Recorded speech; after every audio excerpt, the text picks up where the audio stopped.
আমরা কোনো অবস্থায় তাদের ছাড় দিব না। ভবিষ্যতে যদি তারা আবার চেষ্টা করে তাদের যে হাত এটা আমরা কিন্তু ভেঙে দিব। আরে আমাদের যে মুদ্রা কথাগুলি সবই বলে দিছে, তা সাড়ে একটা কথাই বলে দিছে।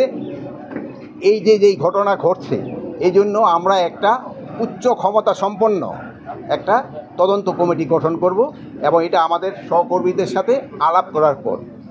দ্বিতীয় প্রশ্ন হলো, আইন শৃঙ্খলা কোনো অবস্থায় অবনতি হতে দেওয়া যাবে না।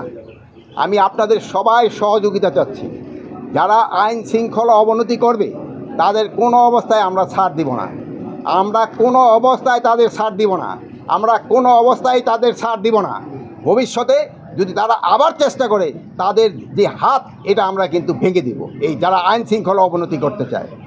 আমি আপনাদের কাছে বারবার অনুরোধ করব, আইন শৃঙ্খলা যেন উন্নতি হয়, আপনারা আমাদের সহযোগিতা করবেন। আমাদের আইন শৃঙ্খলার যে বাহিনীগুলি রয়ে গেছে তাদের সাথে সহযোগিতা করবেন, প্রশাসনের সাথে সহযোগিতা করবেন, জনগণকে বুঝাবেন যেন আইন শৃঙ্খলা পরিস্থিতি অটুট থাকে এবং ভালো থাকে এবং আস্তে আস্তে যেন আরও উন্নতি হয়, এই চেষ্টা আপনারা করবেন। আপনারা সব সময় আমাদের পাশে আছেন, ভবিষ্যতে আপনারা থাকবেন।